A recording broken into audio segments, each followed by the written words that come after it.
राम ने कहा, हनुमान तुम यहाँ क्या कर रहे हो?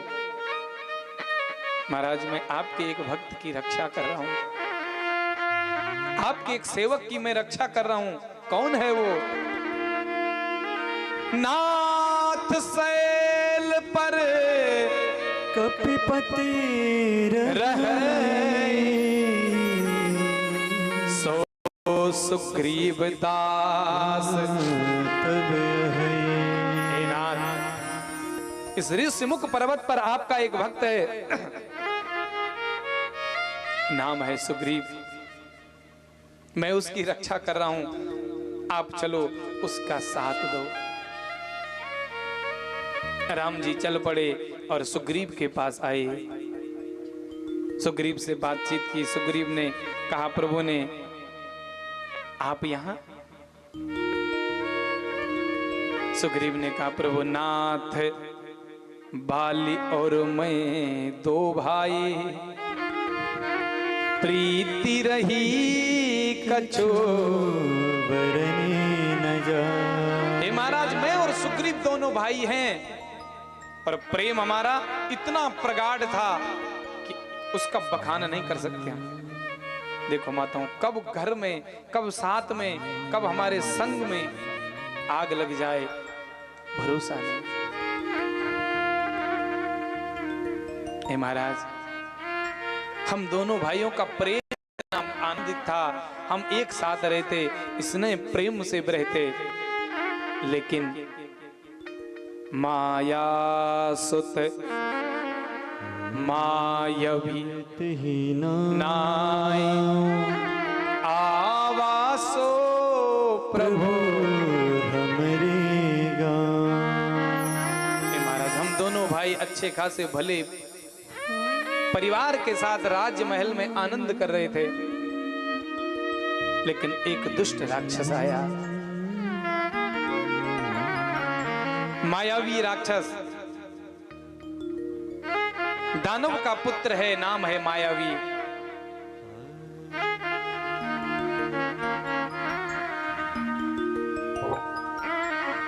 बोले जय सिया राम। महाराज वो आया और उसने हमारे यहां आक्रमण कर दिया। आक्रमण करते करते करते करते हम भागे एक गुफा में। वो दानव जैसे उस गुफा के अंदर गया तो बाहर बाली मेरा भाई अंदर गया और मेरे भाई ने कहा, मास दिवस हे सुग्रीव, ये दानव बड़ा दुष्ट है, ये बहुत शक्तिशाली है, अगर मैं 15 दिन में बाहर नहीं आया तो तू समझना मैं मारा गया। सुग्रीव ने कहा, भाई तुम अकेले क्यों जाओगे, मैं भी साथ जाऊंगा। बाली ने कहा, नहीं, अगर हराऊंगा तो उसको अकेले हरा दूंगा और नहीं तो वो दोनों को मार देगा, इसीलिए तू एक काम कर, तू बाहर रह, अगर मैं 15 दिन में नहीं आया तो तू घर चले जाना और राजगद्दी पर बैठ जाना।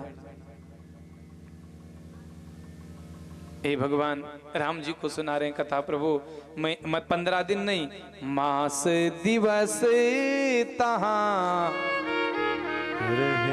खरारी। 1 महीने तक युद्ध चला महाराज, और 1 महीने तक मैं इंतजार किया, और जब रक्त की नदी बहने लग गई, अंदर से उस मायावी दानव वही मर रहा था, लेकिन उसने माया से कहा, हे सुग्रीव, बाली की आवाज में। सुग्रीव समझ गया मेरा भाई मर गया,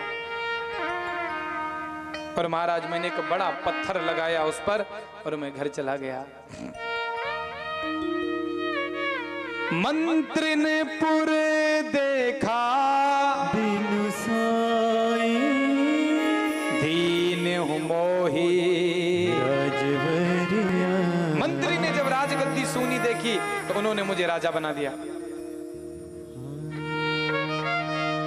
महाराज कुछ महीने बाद क्या हुआ, मेरा भाई उस गुफा से बाहर निकला। मैं बार बार कहता हूं, दूसरे की सुनी बात पर अपने प्रेमी से कभी झगड़ा मत करो। पड़ोस में कोई बात हो जाती है तो बहन घर जाकर पति से झगड़ा शुरू कर देती है, बोले तुम क्या बोल रहे थे पड़ोस में। ये कथा यही सिखाती है, आपको अपने प्रेमी पर, अपने मित्र पर, अपने गुरु पर, अपने स्नेही पर भरोसा नहीं, पड़ोसी की बात पर आप कान दे करके रिश्ता समाप्त कर जाते हो। सुग्रीव बाहर आया तो दो चार भड़काने वाले तो हर जगह रहते। बाली जब उस गुफा से बाहर आया, बाली से कहा, बोले तेरे भाई ने देखो तेरे को बंद कर दिया और खुद राजा बन गया। और कान का कच्चा व्यक्ति कब बदल जाए भरोसा नहीं। हे राम, जैसे ही बाली घर आया, बाली ने सबसे पहले मेरे को राजगद्दी से निकाल दिया।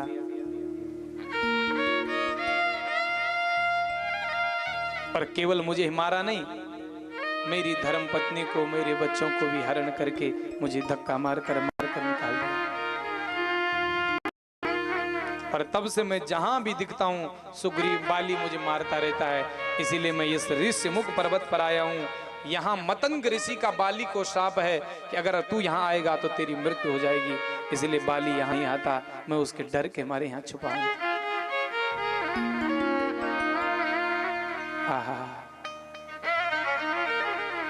ऐसो को उदार जगमाई, बिनु सेवा जो द्रवई दीन पर, राम सरिस को नाई। ऐसा कौन उदार है जो बिना कारण कृपा करे। माताओं, अगर हमें कोई ये न कहे कि जल पिलाने से पुण्य मिलता है, तो कलिकाल का व्यक्ति तो पानी न पिलाए किसी को, पुण्य क्या करेगा। लेकिन राम ऐसे हैं जो बिना करुणा, बिना किसी काम की कृपा। इसीलिए तो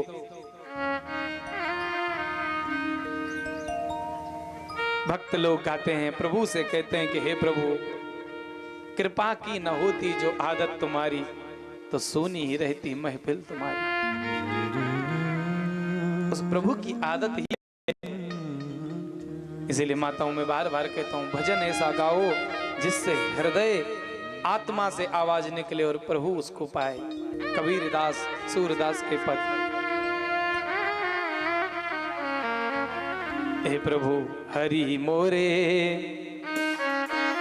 अब गुण चीते ना धरो, प्रभु जी मोरे अब गुण चिते न धरो। ताको नाम पतित पवन जग, ताको नाम पतित पावन जग, को तुम दीन प्यारे। हे प्रभु हरि मोरे अब गुण। भगवान के द्वार पर बैठो, ऐसे भजन गाओ। हम पापी हैं, हम कपटी हैं, हमारे जीवन में अवगुणों की खान है प्रभु, पर आप तो समदर्शी हैं, समदर्शी है नाम तिहारो।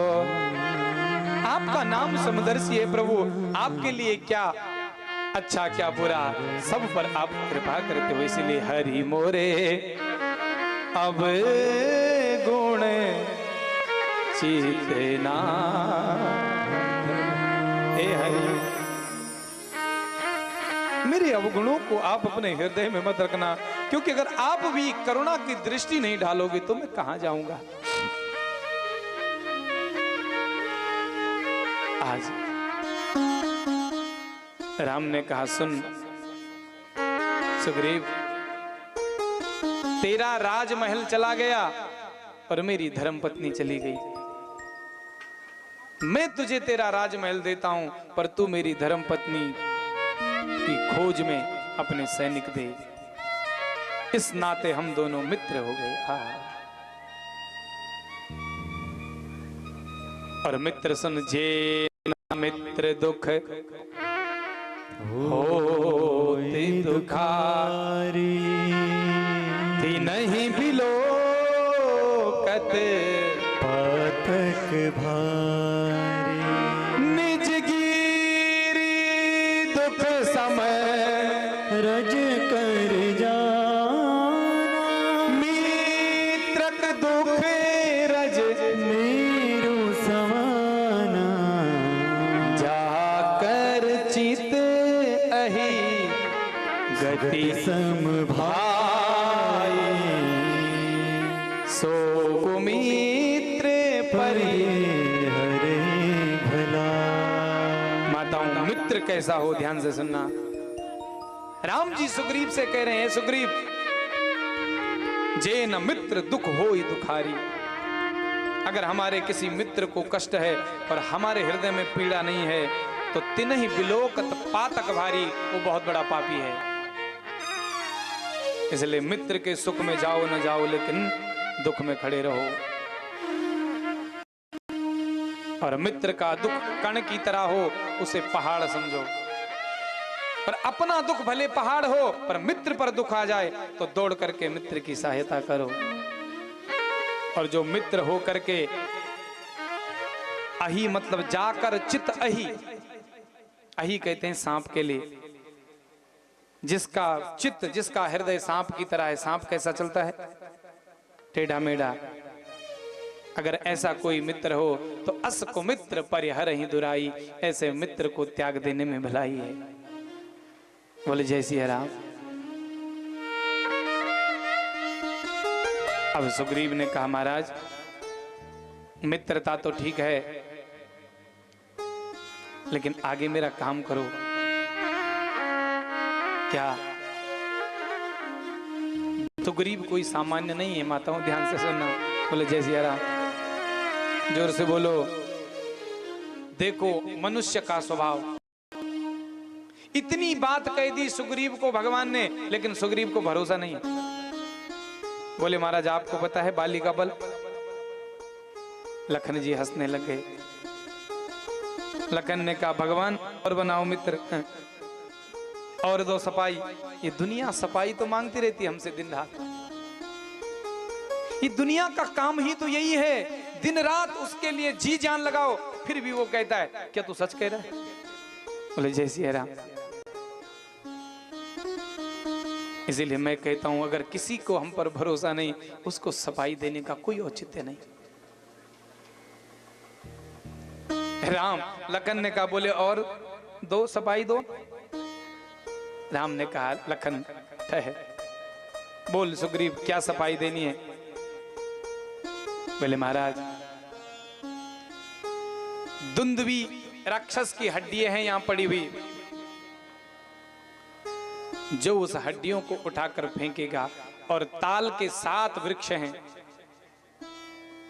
और वो वृक्ष गोल घेरे में है, जो एक बाण से इनको तोड़ेगा वही बाली को मारेगा।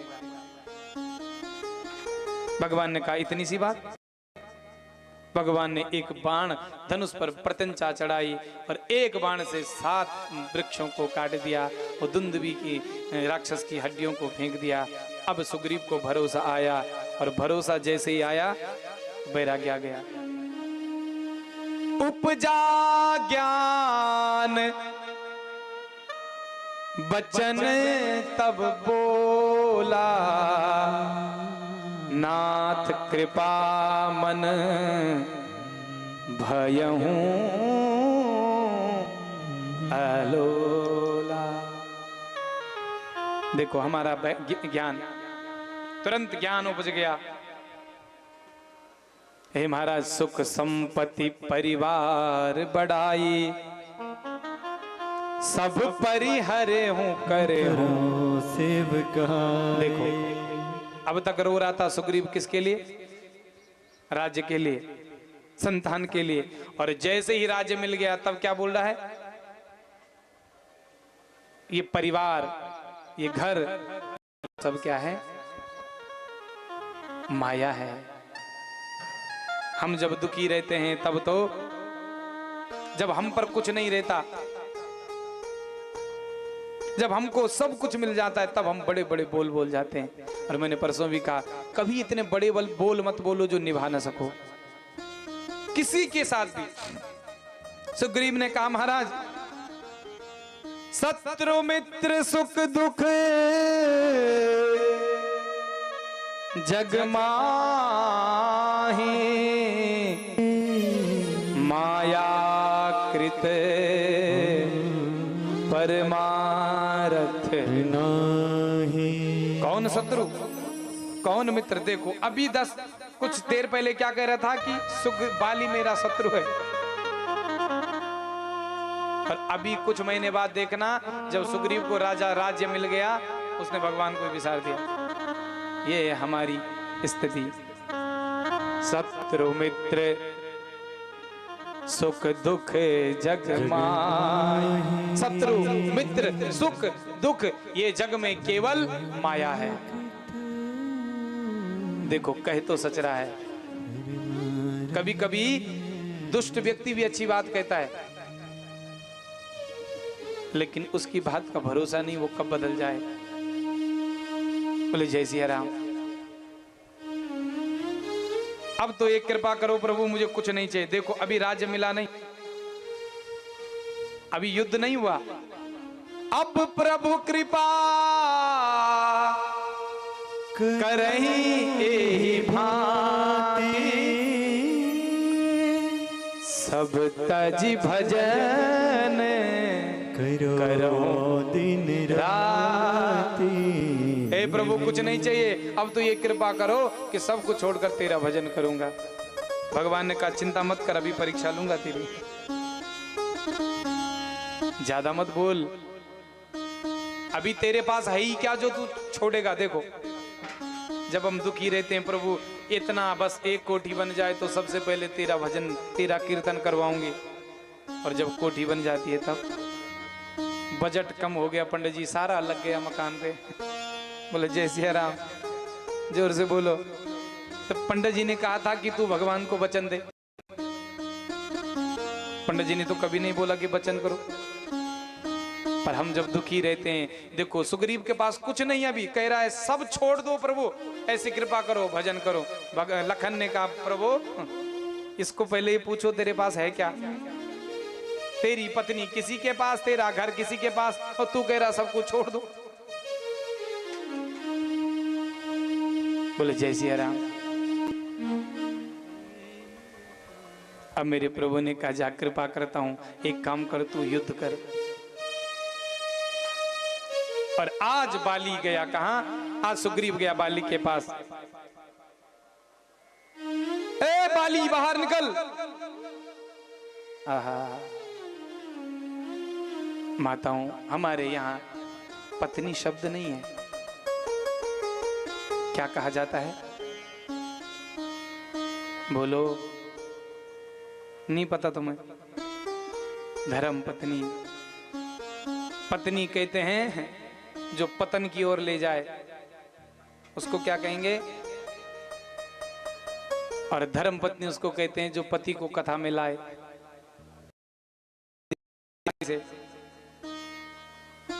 जल्दी उनको कौन लाते हैं? चलो तो सही, सारे आते हैं। पड़ोसी भी तो कहेगा कि इसका पति भी भक्त है, चल एक दिन तो चल लो। आज तो सबके पति की छुट्टियां होगी ना। और माताओं का यही धर्म है, अपने पति को धर्म के मार्ग पर लगाए, धर्म पति। और अब हम हो गए अंग्रेज, अब तो न पत्नी रही न धर्म पत्नी, अब क्या रही? वाइफ। और संत कहते हैं wife is a knife. Wife मतलब नाइफ मतलब चाकू। वाइफ क्या हो गई? जय सिया राम, जोर से बोलो। जो वाइफ हैं, आप तो नहीं है वाइफ, आप क्या है? धर्म पत्नी।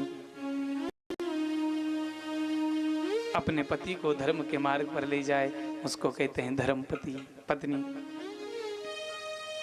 शास्त्र कहता माताओं कि घर का पुरुष भले बिगड़ जाए, बिगड़ना नहीं पर बिगड़ जाए, घर की धर्म पत्नी को भक्तिमय होना ही चाहिए। क्योंकि कर्कश वाणी कुल दूषणम, जिस घर की स्त्री कड़ुआ बोलती है उस घर का विनाश प्रारंभ हो जाता है। इसलिए माताओं, घर में जब भी बोलो मीठा बोलो, बहुत आपत्ति ना आए तब तक कड़वा नहीं बोलना। इतने प्रेम से कहो कि सारा दुख चला जाए पतिदेव का। विवाह इसलिए नहीं हुआ है कि उसको हम भोग विलास में उसको व्यतीत करें। जीवन किसको बेकार लगता है पता है आप? जीवन कितना अच्छा है कि नहीं बोलो? पर बेकार किसको लगता है जिंदगी कितनी खूबसूरत, उन्हें अभी ये पता नहीं है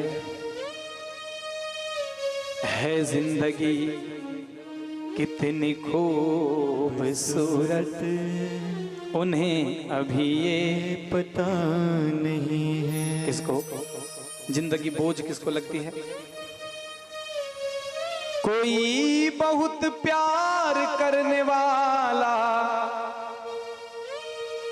कोई बहुत प्यार करने वाला, जिन्हें अभी तक मिला नहीं है जिंदगी कितनी खूबसूरत,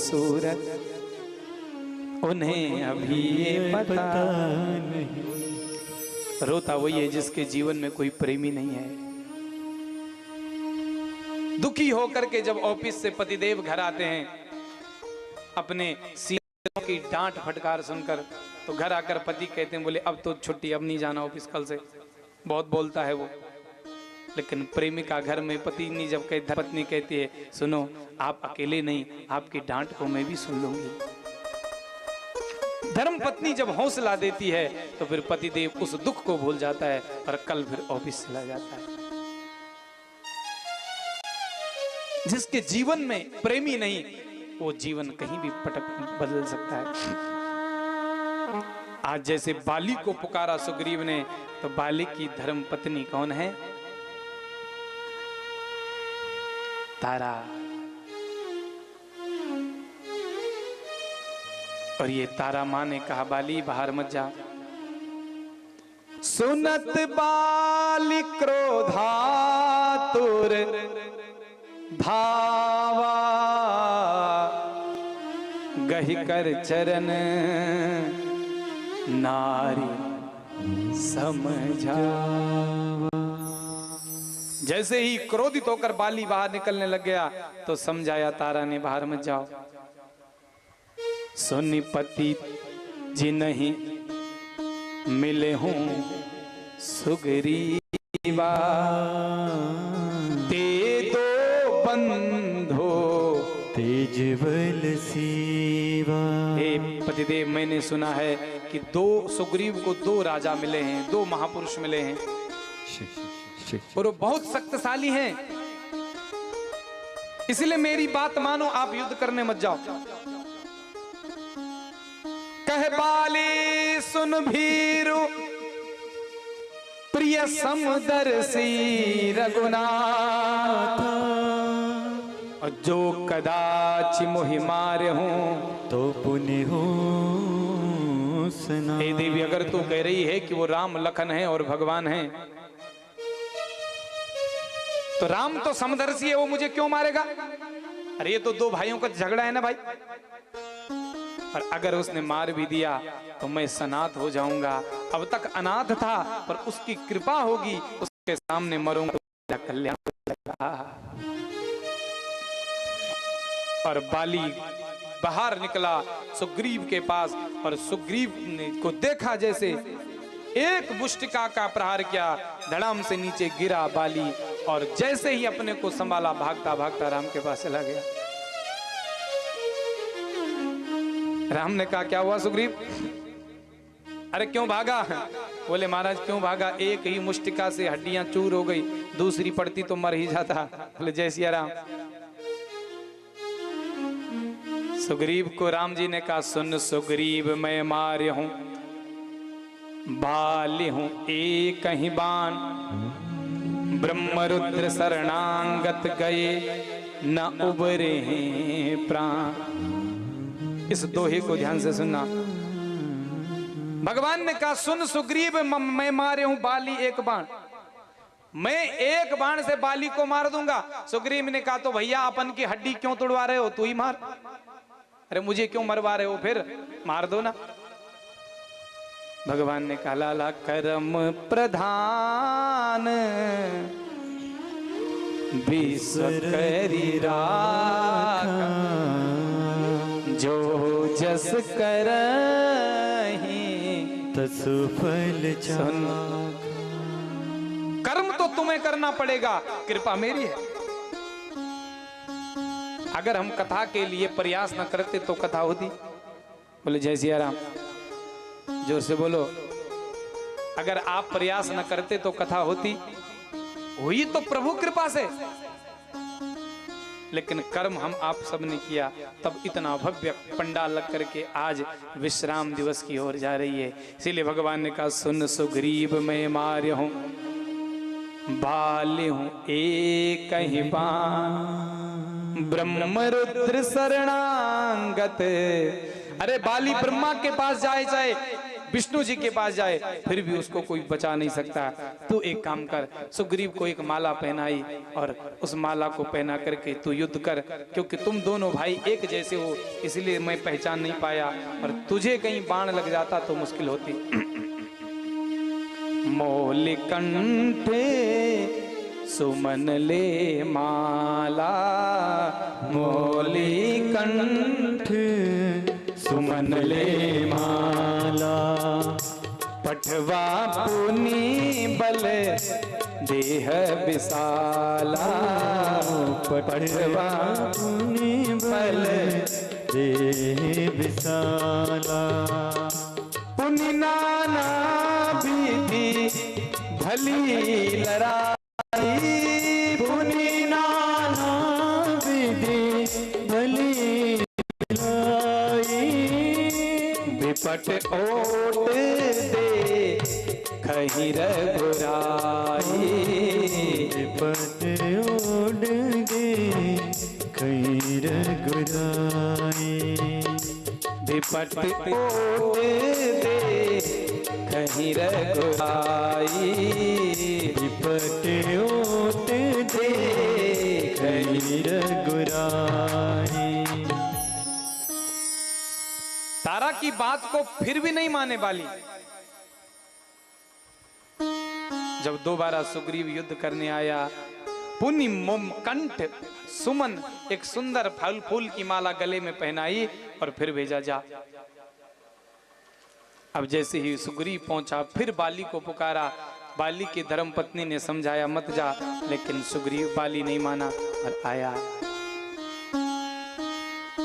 बहुत प्रकार से युद्ध हुआ, एक दूसरे को युद्ध में तलवारों की बौछार हुई, मुष्टिका का प्रहार हुआ।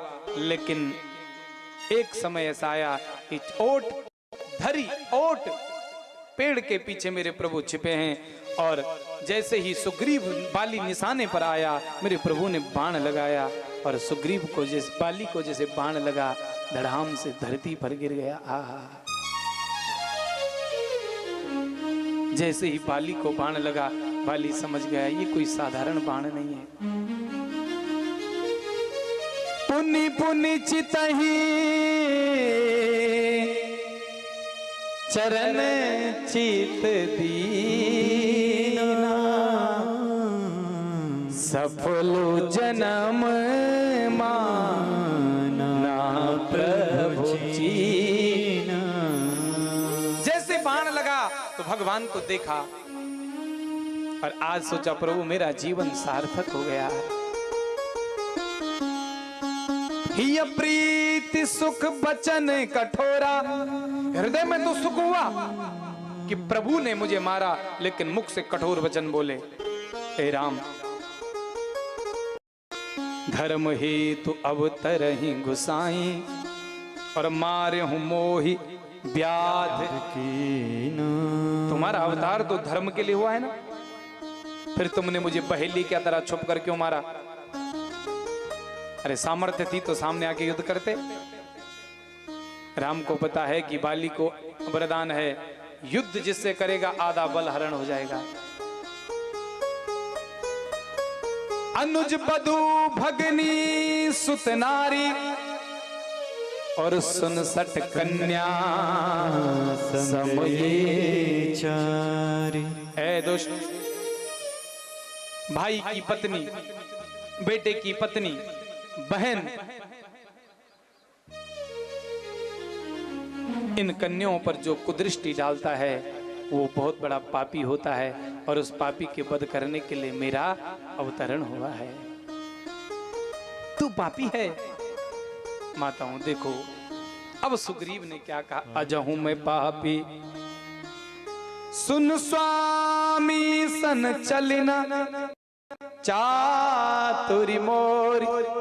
हे नाथ, आप जगत के मालिक हैं, आपके आगे मेरी चतुराई नहीं चलती। लेकिन प्रभु अजहूं मैं पापी, अभी भी मैं पापी हूं क्योंकि अंत काल गति तोरी। अंत में तेरा दर्शन हो गया, क्या अभी भी मैं पापी रह गया? इतने शब्द सुने, मेरे राम तो करुणा के सागर हैं। मेरे प्रभु का वो क्रोध पिघल गया और दया बरसने लग गई। अचल करो तनु राखूं प्राण, बाली कही सुन कृपा निधाना। भगवान ने कहा, है बाली अचल कर दूं तुझे, तुझे मैं अमर बना देता हूं, ले प्राण रख। तो रो पड़ा माताओं बाली। हे करुणा निधान, हे दया के सागर, हे भक्त वत्सल भगवान, मुझे अब जीवन नहीं चाहिए। क्योंकि प्रभु जब तक मेरे को ये देह का अभिमान था, मैं तुम्हारे पास नहीं आ पाया। आज इस देह का अहंकार चला गया, आज तुम मेरे पास आ गए। जन्म जन्म मुनि जतन कराई, और अंतराम मुख माताओं, इसीलिए मैं कहता हूं बुढ़ापे में भजन नहीं होता। अरे 60 साल के बाद तो सरकार भी निकम्मी घोषित कर देती है। बोले जय सिया राम। 60 साल के बाद कोई नौकरी रखता है सरकार? क्यों नहीं रखता? अब इसका बस का नहीं है। तो भजन इतना सस्ता है क्या जो 60 साल के बाद होगा? बोलो जय सिया राम, जोर से बोलो, आगे वाले भी बोलो।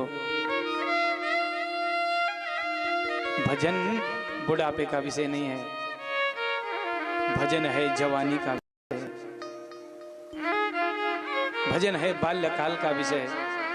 क्योंकि जन्म जन्म मुनि जतन कराय, और अंतराम मुख आवत नाही। जिंदगी भर मुनि बड़े बड़े कई सालों तक तपस्या करते हैं, मुख में राम नहीं आता। और हम सोचते हैं कि बुढ़ापे में भजन करेंगे कल्याण हो जाएगा। राम कहोगे दांत नहीं है तो क्या निकलेगा? बोलो बिना दांत के राम, लाम आएगा। फिर तो राम नहीं आना। इसलिए भजन जवानी से करो, बाल्यकाल से करो। बोले जय सिया राम। और अपने बच्चों को रोका मत करो।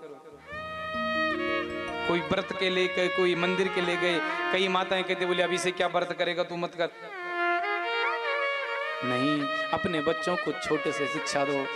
अगर एक दिन के भोजन से कमजोर हो जाएगा तो मेरे पास आना, मैं दे दूंगा बूटी, कुछ नहीं होगा। अरे आपका साइंस भी कहता है कि महीने में कम से कम 2 दिन इस पेट की मशीन को खाली करो, इसको रेस्ट दो। जब देखो तब अंदर घटकते रहते हो। बोले जय सिया राम। अपने बच्चों को एक दिन व्रत रखवाओ, कोई भी व्रत। छुट्टी के दिन उसको मंदिर भेजो। बोले जय सिया राम। मैंने कल भी कहा, अच्छी कथा करने से आपका कल्याण नहीं होगा। मैं बार बार कहता हूं कि बड़े पंडाल लगाने से मुक्ति नहीं होगी, बड़े गुरुजी को बुलाने से कल्याण नहीं होगा। कल्याण कब होगा? जब उस गुरुजी की बात हमारे हृदय में बैठेगी।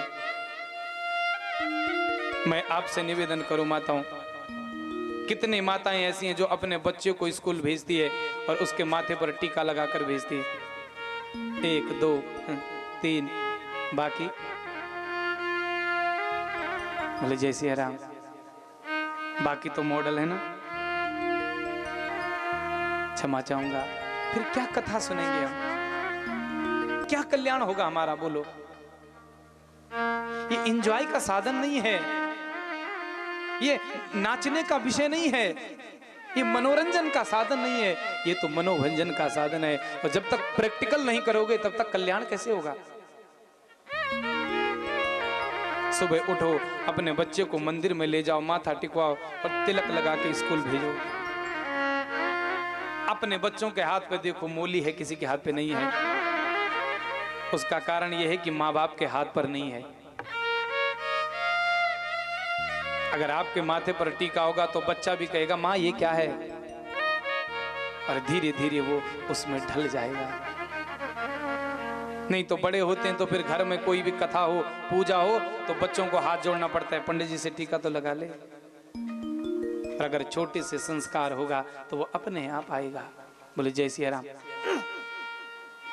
इसलिए प्रयास करो, अगर आपने कथा सुनी है और आपको कथा अच्छी लगी है तो कल से अपने बच्चों को टीका लगा के स्कूल भेजना, हाथ पर मोली बांधना, ताकि वो लगे कि ये सनातनी परंपरा में पला बड़ा है।